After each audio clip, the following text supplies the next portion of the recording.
तो तुम्हारे अंदर ऐसा क्या बदला, क्या घटा, इतना ड्रास्टिक स्टेप लिया, एक सिटी लाइफ छोड़कर तुम यहाँ गांव में आ गए हो, कुछ नहीं है, सिर्फ पहाड़ है। The whole life has been accidental.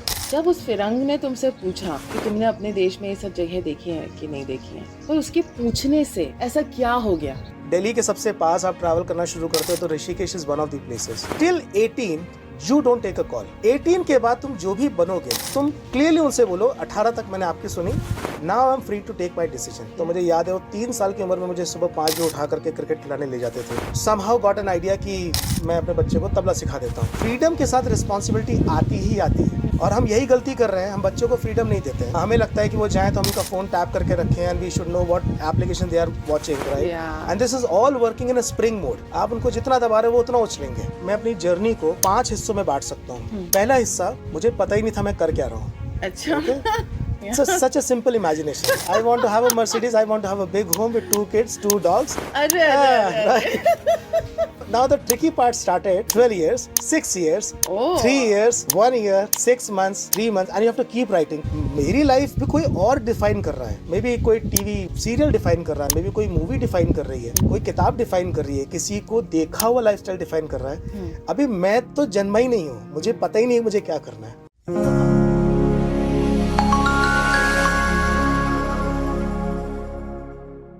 तो अमित, तुमने आईटी की पढ़ाई की और एक एमएनसी में बहुत साल काम किया, शहर में रहे, और अब वो सब कुछ छोड़ छाड़ के तुम उत्तराखंड आ गए और यहाँ पे तुम स्वप्नश्री होम स्टे चला रहे हो.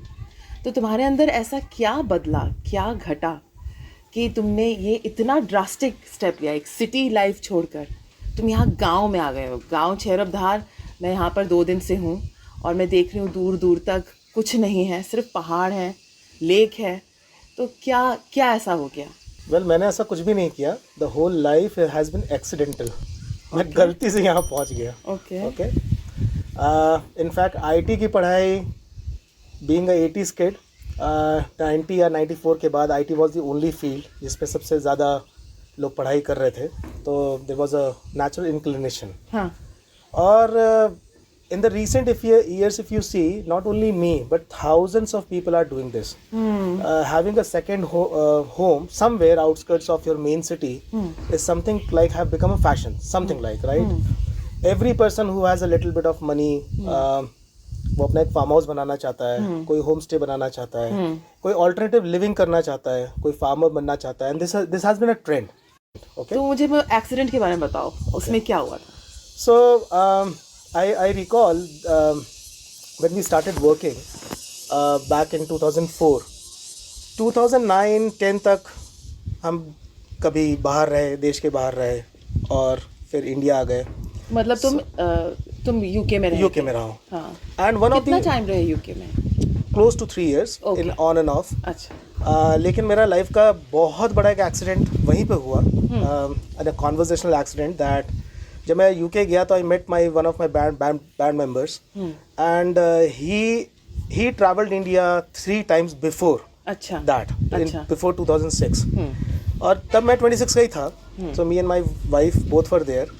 और उसने मुझसे क्वेश्चन किया, तुमने इंडिया में ये देखा है, ये देखा है, ये जानते हो, यहाँ गए हो? And all that my answer was no and no and no. अच्छा.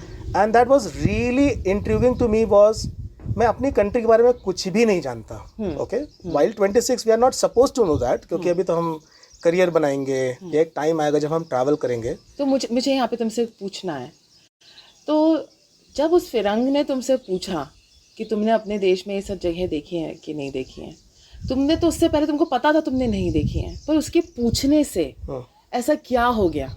Nice question. क्योंकि मुझे एक बात समझ में आई कि my parents were good travellers, at least उस ज़माने को लेकर के. सो फादर मेरे आईटी में थे तो LTCs मिलती थी, हम पूरा ट्रैवल करते थे. लेकिन जब मैंने उसके एक्सपीरियंसेस सुने इंडिया में, तो they were not like travellers experience, they were like seekers experience. अच्छा. एंड दोनों शब्दों में मुझे बहुत फ़र्क नज़र आया. Traveling is like you go and you enjoy.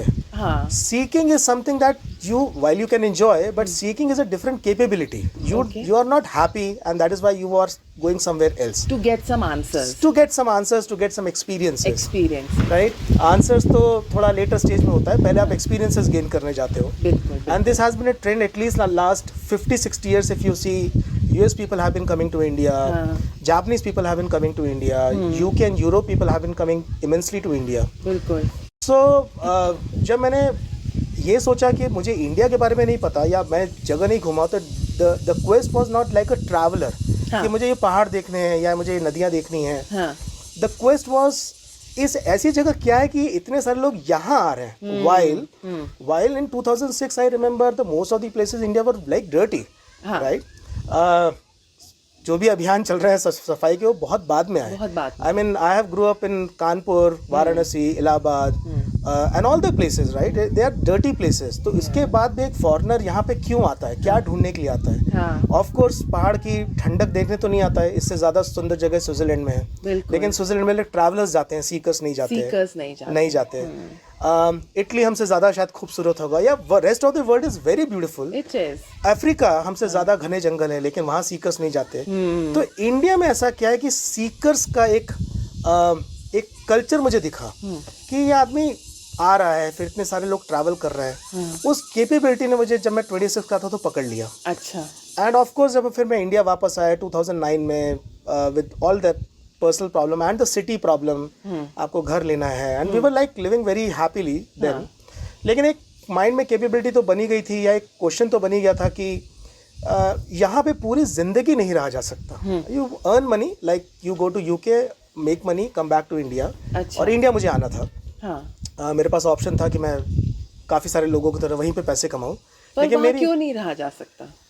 मेरी इनर कॉलिंग थी. This is a very personal thing. It was something that you felt. Yes. And you respected that. I respected that. You acknowledged कि मेरे मन में आया. मेरे मन में आया. And मैं किसी को ये क्वेश्चन नहीं करता कि क्योंकि मैं इंडिया आ गया तो सबको आ जाना चाहिए. मेरा ऐसा मानना नहीं है. आपकी अपनी इनर कॉलिंग हो सकती है. मेरी इनर फीलिंग ये थी कि I must go back to India and I must know why this is a very mysterical place, right? What is the mystery behind all that. और मुझे वो देखने को मिली भी वंस आई केम हियर. 2009 में I mean we were discussing with my family. So मेरी sister has taken a resort in near to sea, and the immediate thought was अरे sister ने वहाँ बना लिया तो we should have something in Himalayas. Okay. And my wife comes from Himalayan range, Jammu and Kashmir region. So no, I have a question here. It could have been Rajasthan also, somewhere close to the desert, or it could have been any other place which is not mountains. ऐसे भी तो train है. Why mountains? Okay. So जैसे मैंने बताया ना, हर चीज accidental होती है, हर चीज बिल्डअप करती जाती है. के बारे में बताइए. तो 2006 में एक क्वेश्चन किसी ने इग्नाइट कर दिया कि आई मस्ट ट्रैवल इंडिया. अब दिल्ली के सबसे पास आप ट्रैवल करना शुरू करते हो तो Rishikesh is one of the places. और शायद Rishikesh one of the triggering point starting from 2008 and 9 when I started having that little silences of that notion.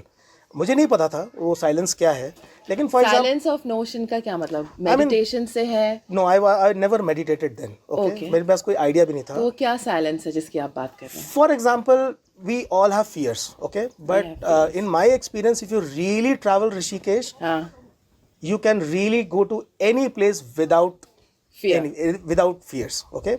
आप रात में 3 बजे नदी के किनारे बैठिए, 4 कुत्ते आपके पास आएंगे. ये तो मेरा भी एक्सपीरियंस है. या कोई स्ट्रेंजर आपसे बात करने आएगा तो आपको कभी डर नहीं लगेगा. और शायद वो एक ऐसा पॉइंट था जब मैंने रियलाइज करना शुरू किया, oh this is a great place. तो सर्टनली अगर इतनी अच्छी जगह है. और उससे पहले हम ऑफ कोर्स कभी जबलपुर चले गए थे, कभी राजस्थान घूमने के लिए गए, तो वैसी वाइब कहीं नहीं दिखी. Vibe, right? वो वाइब्रेशन नहीं मिली. और फिर vibration, right? You felt a certain vibration in Rishikesh that you did not feel at any other place. No. What it was, you don't know, or you know. I could only translate that you don't have fears there. Okay. And you can just roam here and there like a free person, or free soul, you can say, free person. So आप नदी किनारे बैठो, रात में 3 बजे बैठो. At least back in 2009 police वाले भी नहीं आके आपको उठाते थे, राइट? और तब मैं कोई ध्यान तो नहीं करता था. लेकिन अपने आप में बैठना ही itself is such a pleasure and a leisure. Leisure, of course. कहाँ मौका मिलता है अपने साथ बैठ के, अकेले बैठे हुए हैं. Correct. So that vibe actually caught my attention. उस attention को मैं मेडिटेटिव नहीं बोलूँगा, at least back in 2009 I was only 29।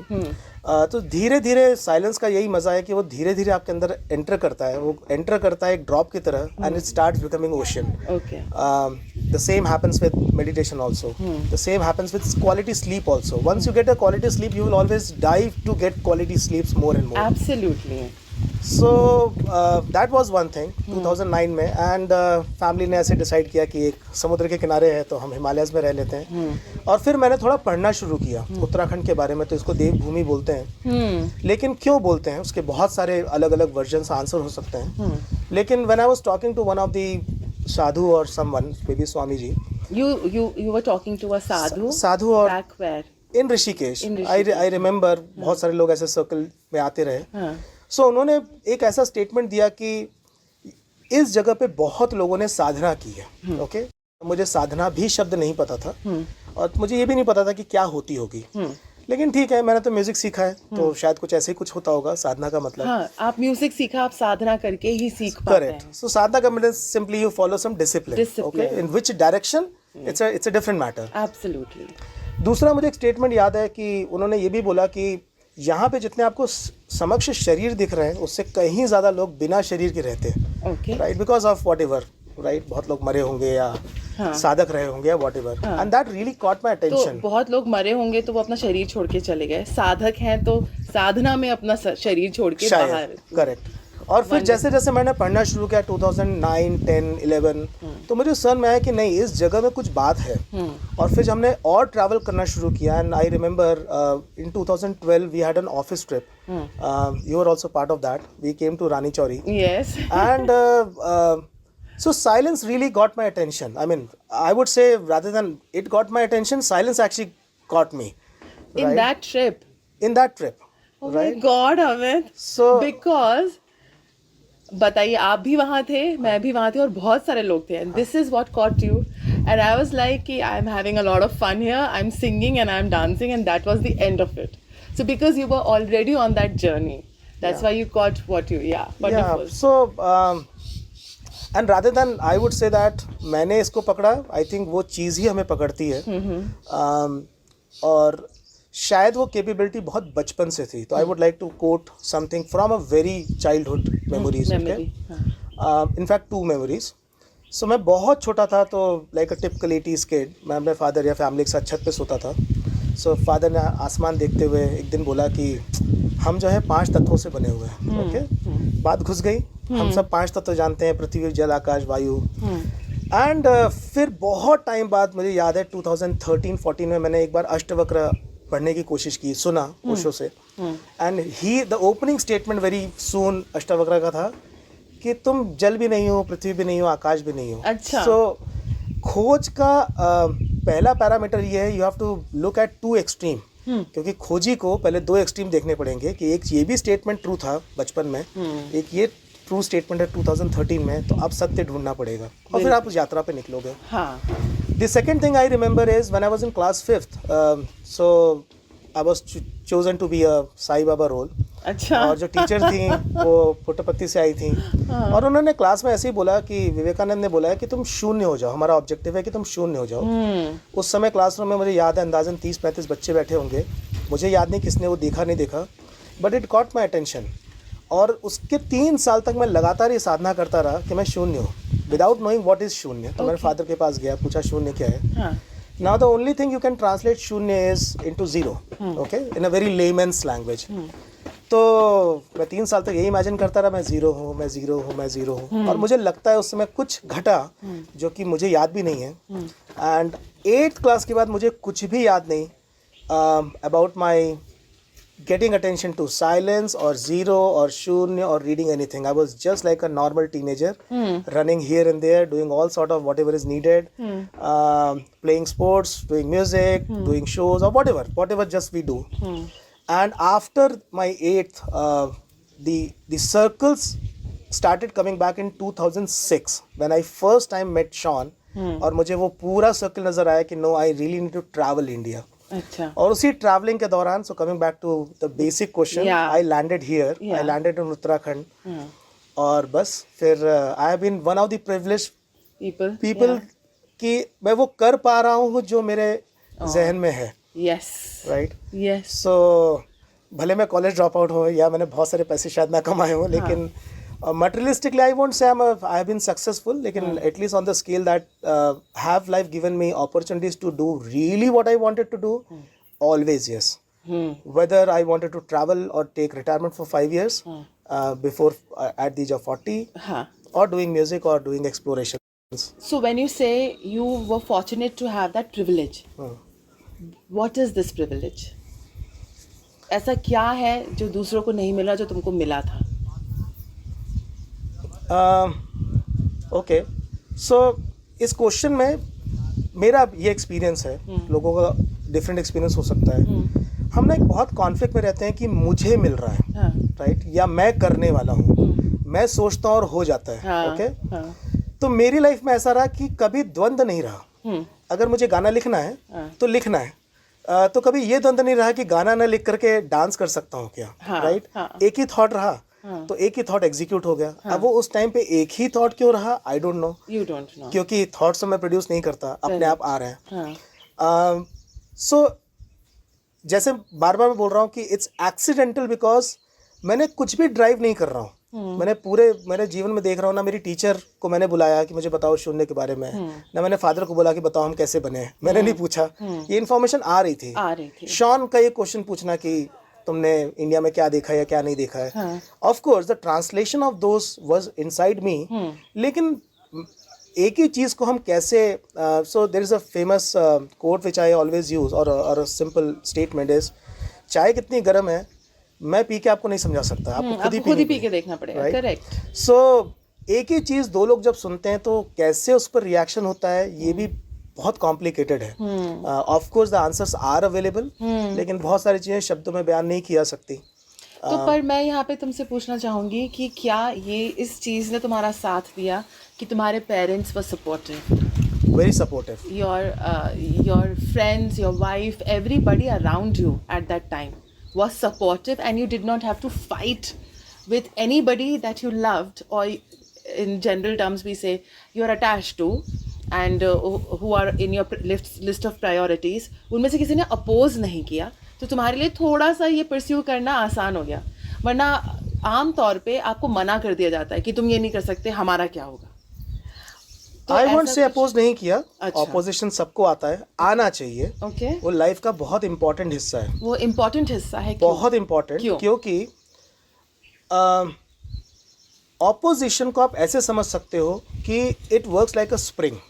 Okay, अगर तुम्हें पिज्जा खाना है, अगर मैं तुम्हारी भूख को 2 घंटे रोक लूं, so the pleasure you will have eating pizza after 2 hours will be far more bigger than if you just have it right now. थोड़ी भूख लगनी जरूरी है। ओके, ऑफ कोर्स जब हमें कोई अपोज करता है किसी भी एंगल से, तो हमारे पास 2 ही रास्ते होते हैं, या तो हम उसके रास्ते चले जाएं या हम अपने रास्ते चले जाएं। अब अपने रास्ते में जाने में भी 2 तरीके की प्रवृत्ति हो सकती है। One, you become rebellious and you say I will want to do it right now, और you say okay I want to do it, but मैं थोड़ा रुक करके समझना चाहता हूँ कि इसने जो अपोज किया है क्या ये सही किया है या नहीं किया है, क्योंकि ये हमारे वेल विशर्स हैं। Correct, right. तो मैं एक बात अपने नीस को भी बोलता हूँ, क्योंकि आज के बच्चे सभी रेबेलियस हैं। Till 18 you don't take a call. कभी डिसाइड ही मत करो तुम्हें क्या खाना है, अनलेस बहुत ही खराब सब्जी बनाई हो घर में। Don't decide. तुम्हारे घर वाले बोलते हैं भरतनाट्यम सीखना है, सीख लो, सीखो। तुम्हारे घर वाले बोलते हैं 10 बजे सोना है, सो जाओ। 18 के बाद तुम जो भी बनोगे, तुम क्लियरली उनसे बोलो। 18 तक मैंने आपकी सुनी, आई वॉज अ कच्ची मिट्टी, आपने घड़ा बना दिया, now I am free to take my decision, and this has worked somehow with me. With you it has worked, but unfortunately it doesn't work with a lot of people, you know, and they have to, that is when they give up, because they feel कि ये ज़्यादा important है, और वो emotionally कि हम आपके parents हैं तो आपको वही करना होगा जो हमें सर्व करे। ये लाइन मैंने बहुत सुनी है, और तुम पैदा ही इसीलिए हुए हो कि तुम हमारी देखभाल करो, ये सब बातें हमने सुनी है। ये लास्ट वाले स्टेटमेंट को मैं एग्री करूंगा। अच्छा, हाँ, बिल्कुल एग्री करूंगा। अच्छा, क्योंकि मेरे पेरेंट्स भी बहुत ही टिपिकल उसी माइंडसेट से आते हैं कि लड़का है तो we will live with him, Yes. which somehow was never a burden on me. Okay. So you did not think कि ये तुम्हें कहीं पे इस चीज की वजह से तुम रुक रहे हो या तुम्हें पीछे खींच रही है? No. No. No. और So you took it in your stride. yes. You were very enterprising and you said कि ठीक है, मेरे मन में जो आ रहा है मैं वो करूंगा, साथ में मैं इनकी देखभाल भी करूंगा. Correct. That's wonderful. Right. So अपने पेरेंट्स के बारे में, my mother was a normal house wife. Generally उनके कोई ओपिनियंस नहीं होते थे, लेकिन मेरे फादर ने मेरे साथ एक 2-3 चीज़ें बहुत अमेजिंग की. अच्छा. पहली चीज़, when I was 3 years of age, he was a sports person. Okay. तो मुझे याद है वो 3 साल की उम्र में मुझे सुबह 5 बजे उठा करके क्रिकेट खिलाने ले जाते थे. Okay. एंड नॉट ओनली खिलाने ले जाते थे, he was teaching me because he was himself a cricketer at least to certain extent. Wow. सो वो काम किया. क्रिकेट काफ़ी investment, time investment, energy investment. Any kind of sport is, yeah. फिर उनको टाइम बाद समझ में आया कि sports is too political and too much effort is needed and sources are needed. Resources, yeah. And then he somehow got an idea कि मैं अपने बच्चे को तबला सिखा देता हूँ. वाह. And then I had the most wonderful teacher और guru I could ever imagine, जिन्होंने कभी मारा नहीं. और मैं नहीं बोलता मैंने 17 साल तबला सीखा, मैं बोलता हूँ 17 साल उन्होंने मुझे तबला सिखाया. राइट. क्योंकि I mean what do I have something to learn. बेचारे 17 साल आते रहे, हर संडे संडे कुछ सिखाते रहे. तो मेरे अंदर ना तो पेशेंस था, लेकिन that's the second thing. And the third thing, the best thing which happened with me was being, I was born and brought up in IIT Kanpur campus, and my father never ever expected me to become an IITian. Okay. He said it is your life. Wow. Every second or every time you need to decide what you are supposed to do. I will not tell you. I will only give you resources. Okay. Right? You need to read, I'll give you books. You need to play, I'll give you racket or cricket. You need to go here, I will give you money. And of course this will all happen with some monitoring on you. Of course, yeah. But that was such a, I mean, उस समय मुझे लगता था 11th-12th में कि मेरे जितने school mates हैं सभी IIT की तैयारी कर रहे हैं. लेकिन उस कैपेबिलिटी ने इतना फ्रीडम दिया सोचने के लिए. And when you get freedom, you get a lot of responsibility on yourself. Right? So with freedom you feel responsible. So okay. ये बहुत बड़ा सूत्र है लाइफ का. आप किसी को फ्री छोड़िए, वो अपने आप रिस्पॉन्सिबल बनेगा. आप जब तक उसे पकड़ के रखेंगे तो उसके पीछे एक मॉनिटरिंग चल रही है उसके दिमाग में कि अरे ये तो मेरे पीछे कोई देख ही रहे. तो वो कभी फ्रीडम के साथ रिस्पॉन्सिबिलिटी आती है. राइट. और हम यही गलती कर रहे हैं, हम बच्चों को फ्रीडम नहीं देते हैं. हमें लगता है कि वो जाएं तो हम उनका फोन टैप करके रखें and we should know what application they are watching. Right. And this is all working in a spring mode. आप उनको जितना दबा रहे हो वो उतना उछलेंगे. आप उनको सही चीज़ों के लिए दबाओगे तो सही चीज़ें बाहर आएंगी, गलत चीज़ों को दबाओगे तो गलत चीज़ें बाहर आएंगी.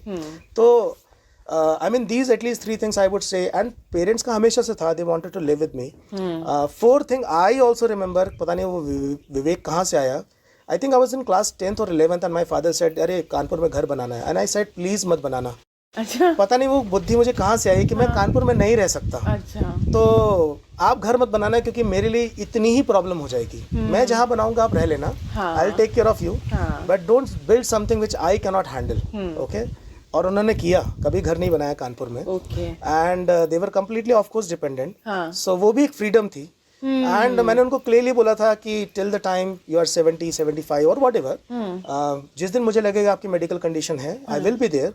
लेकिन उससे पहले मेरे पास टाइम है. I really need to experience, I really need to go out. So you see, Indian mindset and a Western mindset is very, very different. On with this, especially with the generation we are in. Yeah. We are in between that. We are in between. हमारा mindset, हमारे knowledge, हमारा information बहुत westernized है, लेकिन हम शारीरिक और मानसिक स्तर पे बहुत ज़्यादा इंडियन सोसाइटी के ड्रिवन सर्कल से जुड़े हुए हैं. राइट. तो आपको अगर फ्रीडम से रहने भी दिया जाए और बोला जाए आपकी पेरेंट्स की टेक केयर नहीं करनी है, आई वुड बी सरप्राइज कि अगर आपको जीवन में एक बार ख्याल ना आया कि why I am not taking care of my parents. Right. शायद फॉरेन में लोगों को आए भी ना, बिकॉज यू सी हम वही तो रिपीट कर रहे हैं जो हमने देखा है. सो अगर मैंने अपने पेरेंट्स को देखा है कि उन्होंने अपने पेरेंट्स की देखभाल की है तो आप वही करेंगे. तो मेरे विचार में कभी ना कभी तो आएगा ही आएगा. अब वो विचार पॉजिटिव आता है कि गिल्ट लेकर आता है, वो मेरी विवेक पे डिपेंड करेगा. So my father, my family, even my wife, to certain extent they were like oppositions थे. मुझे याद है कि मैं म्यूजिक परस्यू करना चाहता था, and I am very happy that they said तुम्हें जब करना है तब करना, जब तुम सक्षम हो, जब तुम पूरा अपना तुम सब कुछ कर चुके हो, तुम्हारे पास पैसे हो, विच रियली हेल्प मी. मुझे कभी कभी लगता है कि मैं देखता हूँ मेरे कुछ फ्रेंड्स हैं जो मुंबई में, they have been very struggling, right. मैं वो शायद स्ट्रगल नहीं कर पाता. I know myself. So I see all this advices as some guru talking to me. The only thing which I thank God is I'm very thankful to God, and the whole thing is एक विवेक term होता है, ठीक है, बिल्कुल. तो मुझे नहीं पता उसका सिनोनिमस क्या इंग्लिश में. मेरे ख्याल से विजडम हो सकता है. विजडम हो सकता है, लेकिन विजडम मैं बोलता हूँ बहुत सारी गलतियां करने के बाद, एक्सपीरियंसेस के बाद विजडम जगता है जनरली. फॉर एग्जांपल बहुत सारी चाय पीने के बाद आपको पता चलता है कि बहुत अच्छी चाय क्या है, या चाय पीनी चाहिए कि नहीं पीनी चाहिए. लेकिन विवेक कुछ लोग लेकर आते हैं लाइफ में. They have some breaks inside them, which are not rebellious breaks, which are not going in this extreme or that extreme. They are somehow equanimous. So I was one of them, and I don't know why I was one of them. So मैंने कभी किसी चीज़ का oppose नहीं किया, कभी rebellious बनने की ज़रूरत नहीं पड़ी, and I'm still taking care of my parents. So कभी मुझे ऐसा लगा कि मेरे साथ कुछ अत्याचार हो रहा है. अच्छा. Things has been very rewarding for me. Rewarding, plus तुम्हारे पेरेंट्स मान भी गए जब तुमने अपने, पर तुमने you made it a point कि तुम अपने दिल की बात, अपनी सच्चाई उन्हें बताओ. Yes. उनकी एक्सपेक्टेशंस को सुनो, और अपनी भी रखो. ये तुमने किया. इतना ब्लैक एंड व्हाइट नहीं था. ऑफ कोर्स उनको रिस्पेक्ट करते हुए, उनके इमोशंस की रिस्पेक्ट करते हुए, रिलेशनशिप की रिस्पेक्ट करते हुए तुमने. सो रिस्पेक्ट इज ओके, लेकिन मैं पर्सनली ये बात बोल सकता हूँ till 40 I have done a lot of lies. या झूठ काफी बोला. बहुत. ओके. ऑफ कोर्स उसके बहुत सारे रीजंस हैं. कोई भी बच्चा इसलिए झूठ बोलता है क्योंकि उसको जनरली लगता है कि आदमी बात समझ नहीं पाएगा. अच्छा. या उसको लगता है मैं कुछ ऐसा जानता हूँ जो मैं समझा नहीं पाऊंगा. तो दो ही रीजन है झूठ बोलने के. तो इतनी ब्लैक एंड व्हाइट चीजें नहीं थी जितना हम बोलते हैं कि अरे everything was supportive, everything was great. ऐसा नहीं है. आप अपनी गलतियों से ही सीखते हो, और गलतियों को बार बार करने से ही कुछ विजडम जगता है. You have to be in a circle to know that you are in a circle, and then only you will put a step forward to come out of it. So वो कब जगेगा, किसमें जगेगा, वो बहुत timing की बात है. So इतना black and white और इतना हेल्दी रिलेशनशिप नहीं है जितना साउंड कर रहा होगा अभी तक. तो सब जगह चैलेंजेस होते हैं, लेकिन एटलीस्ट मैं बोलूँगा somehow I've been very blissful and blessed kind of. So I can we say that there were challenges like everybody has? Oh yes. But because of your inner state of being, which was peaceful, you were aware of what you were going through, your thoughts, that you were able to translate it into being favorable for you. I would completely agree, and I would say मैं अपनी journey को 5 हिस्सों में बांट सकता हूँ. पहला हिस्सा मुझे पता ही नहीं था मैं कर क्या रहा हूँ. अच्छा. And this happened for a very long time, of course. Till 26. Till 26. So 26 में तुम कितने छोटे होते हैं. Exactly. पता ही क्या चलेगा. Exactly. लेकिन बहुत सारी चीजें आपने गैदर कर ली ना. आपने तबला बजाना सीख लिया, आपने गिटार सीख लिया, आपने स्टेज पे जाना सीख लिया. I mean, I don't know what was happening with me, right? Okay. Maybe 25, 26, I got married, and the roles change. Okay. From a kid, you become a husband to someone, maybe a mature person. At least the society thinks you are supposed to be. Yeah, the society thinks we are supposed to be very, very mature. और जब शादी होगी तो जरूरी होंगे mature. तो मैं तो नहीं था. मैं अभी बोलता हूँ मैं पहले बंदर था और अभी थोड़ा समझदार बंदर हूँ, लेकिन हूँ तो बंदर ही. ठीक है. The very soon, and I had a very disturbed kind of married life, mostly credited to me because I was a real monkey. Okay. But very soon, within 7 years of time, I made a statement to myself that I know that I don't know. Okay. And that was changing point. Okay. So पहले 26 साल या 30 साल, I was not knowing क्या हो क्या रहा है. Okay. जो आ रहा है, मैं जा रहा है. ये करना है तो करना है, सुबह उठना है तो उठना है. जब थोड़ा सा ट्रैवल किया, यूके से वापस आया, थोड़ा डिस्टर्ब मैरिड लाइफ था, पेरेंट्स की टेक केयर करनी है, there are heaps of responsibility to be taken care, I need to fulfill my materialistic desires, materialistic things, have And a bank you have balance. to take care of yourself Exactly, too. right? Yeah. उसके बीच में passion भी है, desires भी हैं, बहुत सारी चीज़ें करनी है, बहुत सारी बकेट लिस्ट है, बहुत बड़ी बकेट लिस्ट है.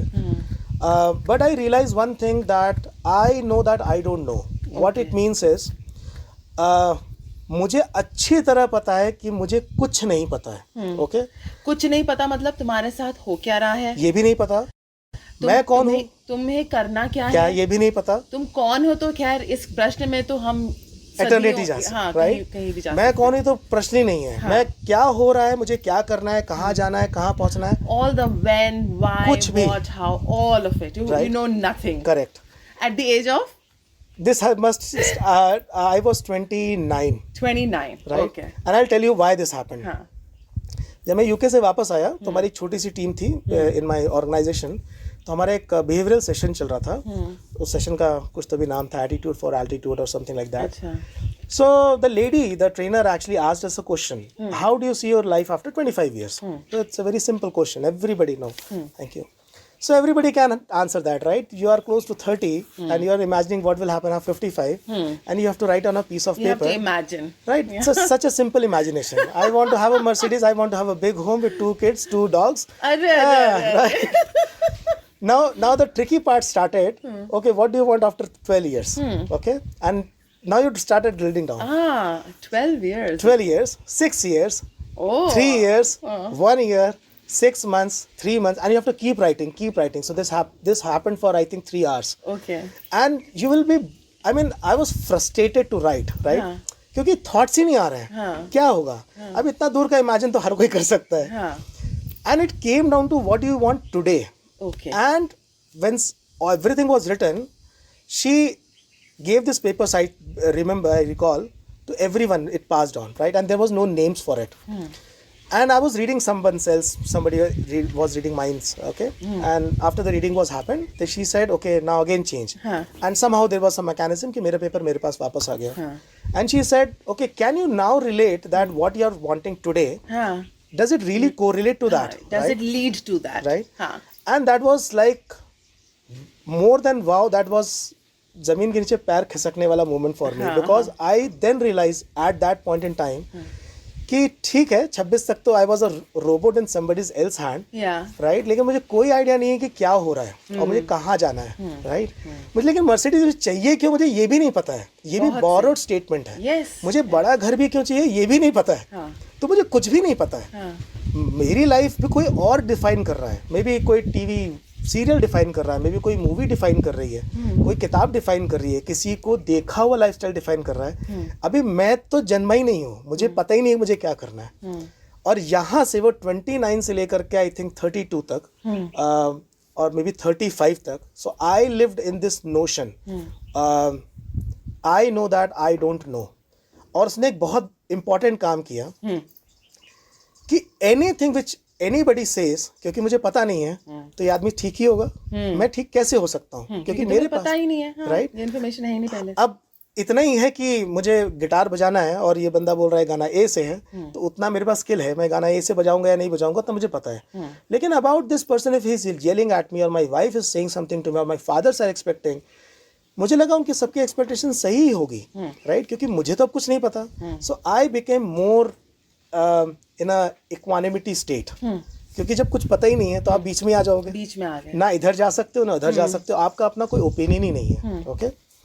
And I remember till 35 I was riding on too many boats, right? In my organization there was a cultural group, I was heading that, a big cultural group. Of course, yeah, I know about that. I had 2-3 bands, I had family to take care, family के अपने issues हैं, घर जाना है, loans हैं, and all that, whatever, everybody goes. साथ साथ चल रहा था. सब साथ चल रहा था. And I decided कि बहुत हो गया and I need to change something. तो ये जब साथ साथ चल रहा था, what is it that led to you to decide कि बहुत हो गया? Wonderful question. So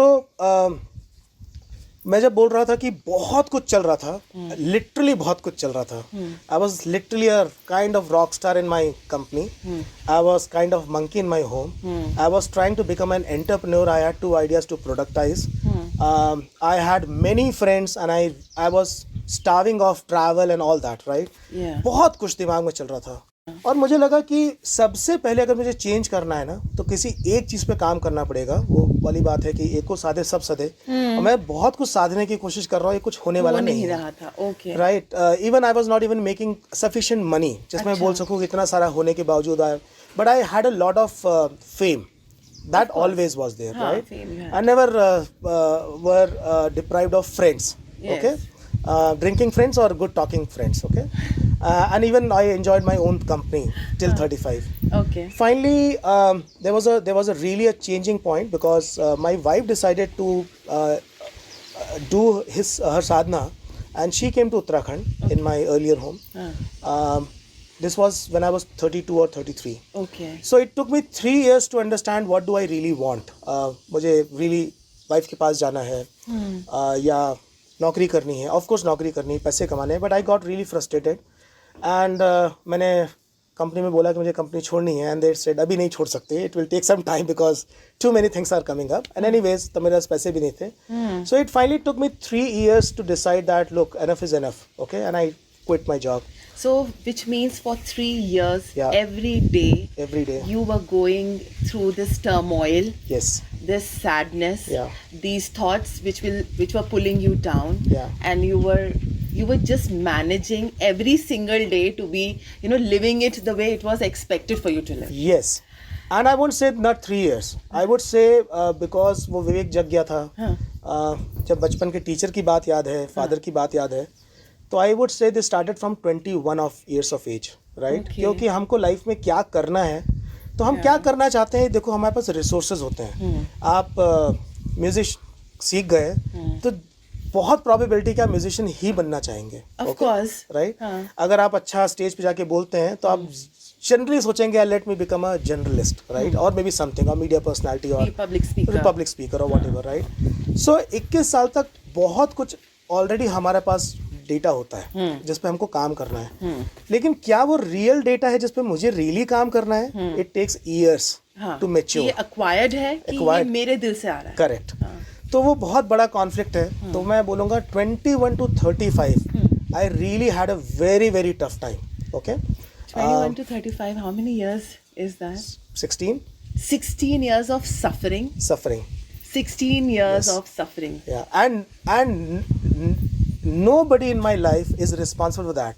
I'm saying this suffering which is just inside me. Inside. Right? इसका किसी मेरे परिवार से, वाइफ से, या रिलेशनशिप से, या फ्रेंड से, या ऑफिस से, या पैसों से लेना देना ही नहीं है. और ये सफरिंग इसलिए आई है क्योंकि हमें पता ही नहीं है कि हमें चाहिए क्या. बस हमें नहीं पता है कि हमें क्या चाहिए. ओके.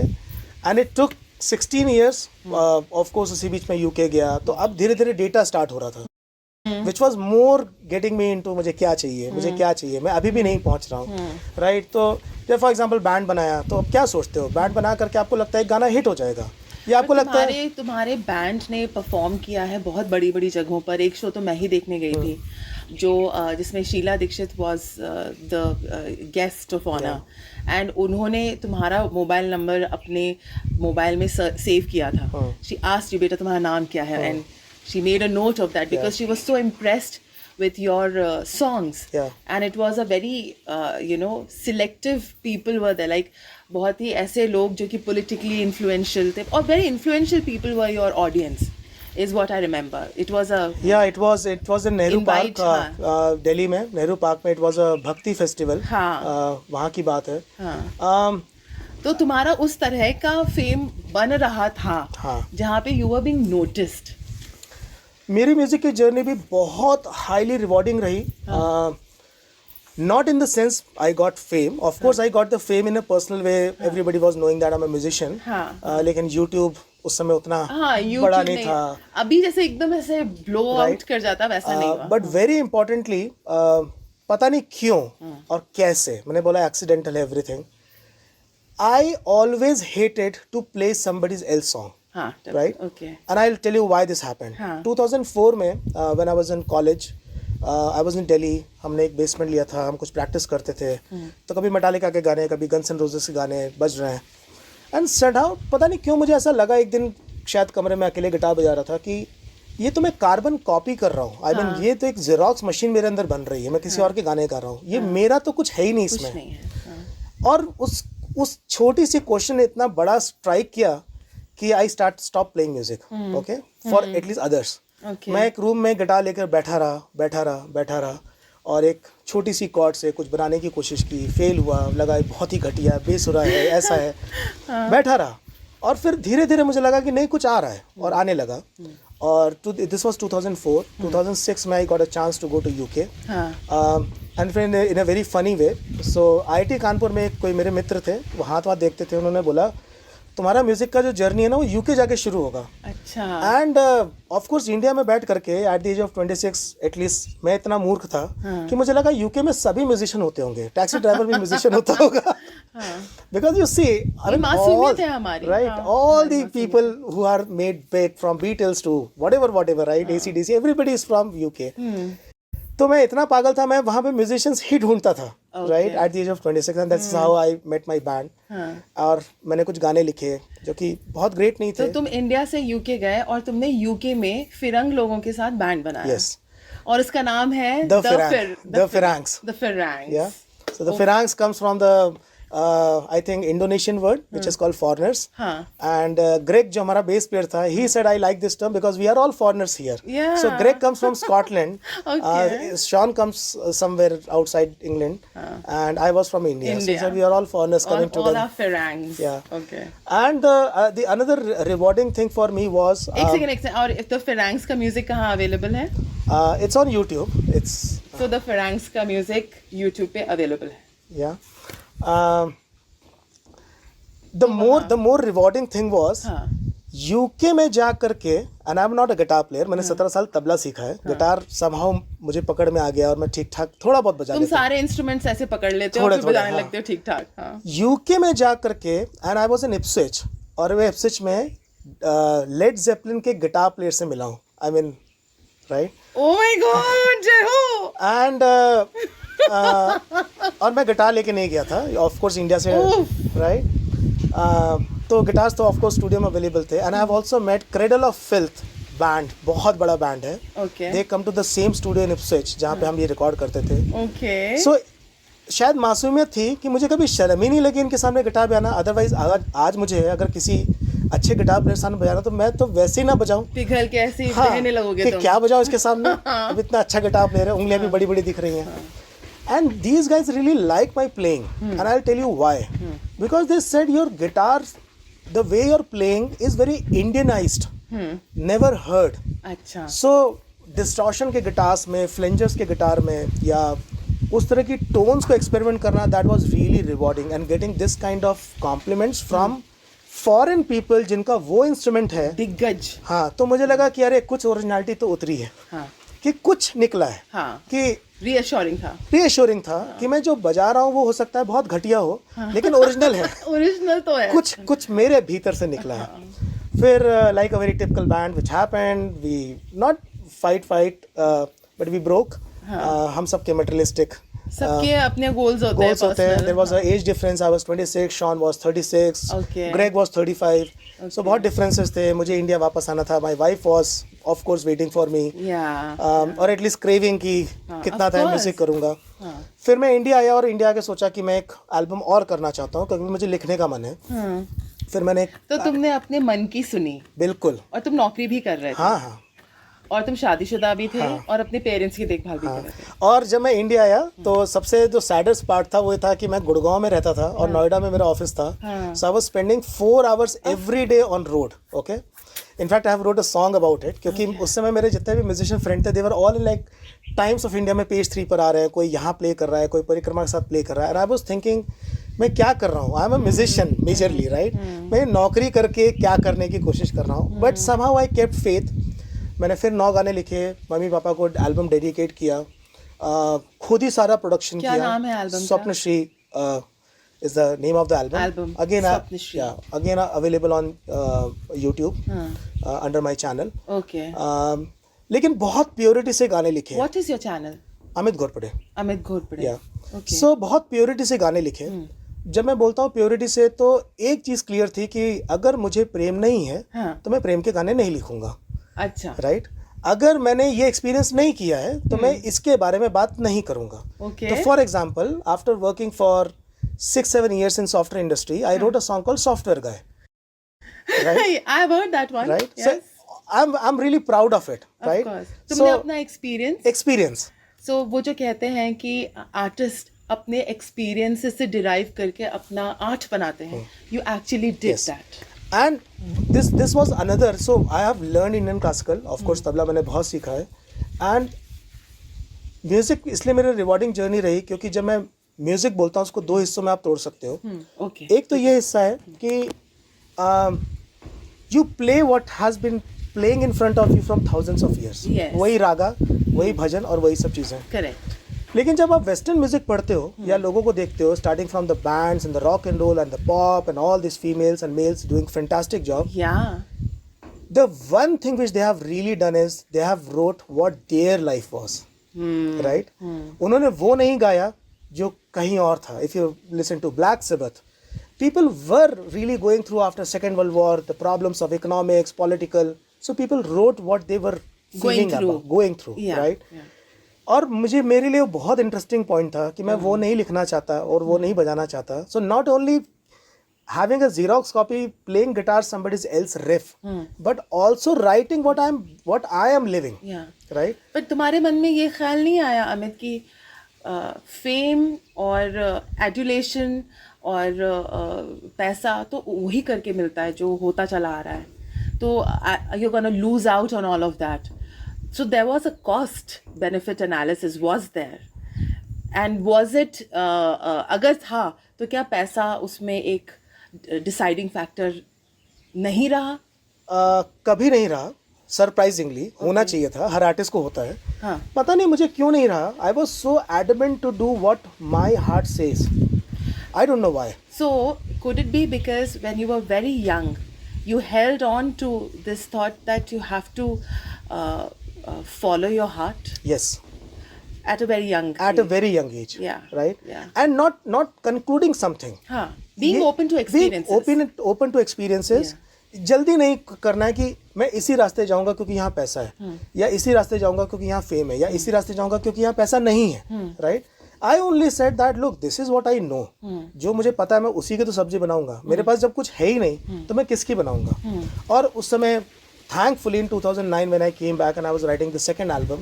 First album तो फिर भी शॉन और ग्रेग का बहुत contribution था. Second album was completely mine. I never went to someone and said अरे इस गाने को कैसे हम चेंज कर सकते हैं. It was just me and my time in my room. Yes. Right? वो 4 घंटा ट्रैवल करने के बाद रात में 10 बजे तो मैं बैठता था सिस्टम के सामने और थका होता था. तो आप 2 बजे तक क्या करोगे? आप गिटार साथ बैठे हो, किसी साथ फोन पे बात नहीं कर सकते. So kind of aloneness and loneliness, but guitars and the songs were my friend, kind of. और मुझे कभी ख्याल भी नहीं आया कि and thanks to कि उस समय YouTube नहीं था कि आप देखें कि लोग क्या कर रहे हैं. लोग क्या कर रहे हैं? Right? That's a distraction. That's a huge big distraction, Yeah. right? और मुझे कभी उन बैंड से चिढ़ नहीं हुई कि अरे ये किसी और का गाना बजा रहा है. Because you see, नकल को भी अक्ल चाहिए, right? So people who are making covers, and at least back in 2012, till 2012, when people were playing covers, they were playing doing very hard practices, right? क्योंकि आप पर्ल जैम का गाना ऐसे ही उठ के नहीं बजा पाओगे. आप मेटालिका बहुत टाइट नहीं बजाओगे तो people have references. Of course. Right? So people doing hard work. हाँ. लेकिन मेरे लिए वो रास्ता नहीं था. तो मैं तुम्हारा मन ही नहीं किया. हाँ. And you followed your mind. हाँ. Awesome. कि जो बजाऊंगा अपना बजाऊंगा, जो लिखूंगा अपना बजाऊंगा, knowing very consciously कि शायद मैं बहुत ही घटिया लिखने वाला हूँ. लेकिन पता नहीं उसी में इतना मजा आ रहा था. उसी में शायद वो ड्रग्स मिल रही थी मुझे. काइंड ऑफ कि it was evolving inside me कि मैं अपने में ही खोया हुआ हूँ और मैं अपनी चीज़ों को व्यक्त कर पा रहा हूँ. कम से कम कुछ निकल तो रहा है बाहर. तो पता है तुम्हारी ये बात मुझे क्या याद दिला रही है कि जब आप भक्ति में विलीन हो जाते हैं तो आपको जो नशा चढ़ता है जो मेडिटेशन से मिलता है, it is much bigger than any nasha that you do. That's completely true. That is true. So इसलिए बहुत रिवॉर्डिंग बोलता हूँ क्योंकि ओरिजिनल रहा, पैसों ने कभी परेशान नहीं किया. एंड मैंने बोला ना, while I was on all the boards at the same point in time, every board helped me. Music से मुझे पैसा नहीं मिलना चाहिए, इसके लिए नौकरी थी. राइट, ये बात अलग है कि नौकरी होने की वजह से म्यूजिक नहीं कर पा रहा हूँ, but at least it was fulfilling my stomach. Okay, and I will tell you a story. काफी लग रहा था. And I will tell you another story. It change my life to many many aspects. मैं नोएडा से आता था, गुड़गांव में रहता था.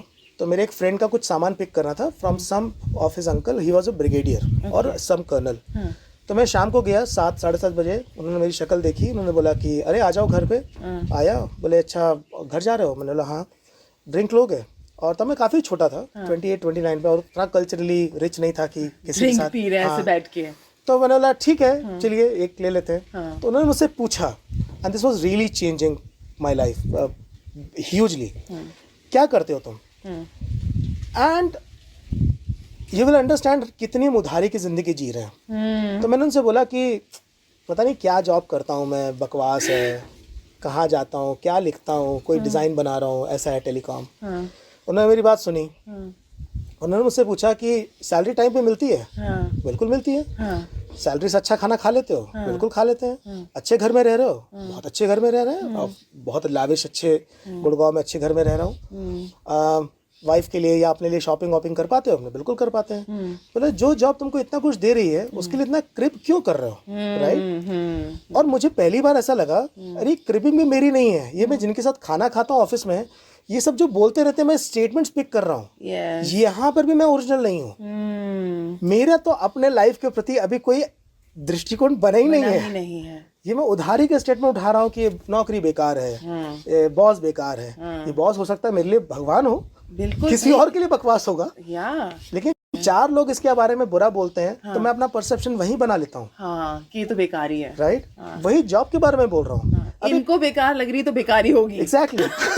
तो जो बेकार बोल रहा है वो 45 इयर्स का है. मैं तो अभी 29 या 26 का हूँ. मुझे तो बेकार लगनी भी नहीं चाहिए. राइट. ये फ्रस्ट्रेट हो गया होगा. And that really change another aspect of me, that look what ever I am doing, क्या मुझे पता भी चल रहा है मैं कर क्या रहा हूँ और क्यों कर रहा हूँ. पर्सपेक्टिव भी बदल गया. You became more positive about your present day life. More than positive, I've said, okay, at least I will read my own statements कि मेरा क्या कहना है. क्या ये चीज रियली बुरी है कि ये किसी ने बोल दी. अपनी ओपिनियन तुमने बनानी शुरू की. और अपनी ओपिनियन अपने से कि मेरे घर वाले क्या बोलते हैं, या मेरी वाइफ क्या बोलती है, मेरे दोस्त क्या बोलते हैं फलानी सिचुएशन या फलाने पर्सन के बारे में, कोई फर्क नहीं पड़ता. कोई फर्क नहीं पड़ता. मेरा ओपिनियन क्या है, मैंने इसको कैसे परसीव किया, and it change everything in me. क्योंकि जैसे मेरा ओपिनियन आया वैसे मैं एडमेंट नहीं हुआ. मैं फिर एक जगह खड़ा हो गया कि neither take this extreme nor take this extreme, just be in the centre and have your own experiences. किसी के बहकावे में जाके तुम्हें चाय का ओपिनियन लेने की जरूरत नहीं. चाय खुद पियो, ठीक है. हाँ, किसी की बात है और कोई बोलता है कि अभी वहां मत जाओ क्योंकि वहां पे गड्ढा है, तो सुन ली बात, इन्फॉर्मेशन है. लेकिन ध्यान से जाऊंगा. जाऊंगा लेकिन ध्यान से जाऊंगा. इतना ही तो कर सकता हूँ. ये जरूरत नहीं है कि भैया नहीं जा रहे क्योंकि वहां कहीं भी गड्ढा आ सकता है. हम ध्यान से चलेंगे, उसको डॉज करेंगे. राइट. ओके. तो दिस ओपिनियन ऑल्सो, दैट मेरा ओपिनियन होना चाहिए, मेरे गाने होने चाहिए. It really got me into. फिर गाने लिखे, फिर मेरा 3rd बैंड बना.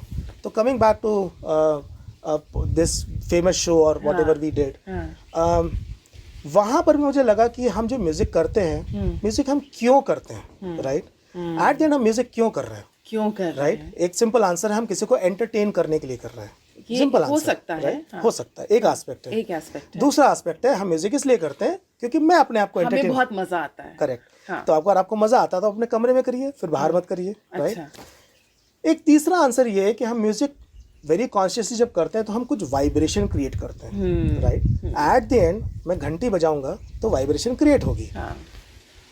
तो हमें एक विचार आया, जब हमने बैंड का नाम रखा साइलेंस ऑफ सोल्स, हमें विचार आया कि यार हम इतने बढ़िया गाने बजाते हैं, व्हाटएवर रॉक बजाते हैं या व्हाटएवर बजाते हैं, ये गाने के बाद में लोग ताली बजा करके पूरी वाइब्रेशन ही खराब कर देते हैं. तो हमने इसी फिलॉसफी को बोला कि अब हमने गाना बजाया है, थोड़ी देर आंख बंद करके 4 सेकंड 5 सेकंड जब तक हम दूसरा गाना शुरू कर रहे हैं, आप ताली तो मत बजाओ, people really, I don't know whether they like the concept or not, but I really liked it. क्योंकि इतनी मेहनत से मैंने एक वाइब बनाई, वो आपने ताली बजा के सारी वाइब ही खत्म कर दी. हाँ.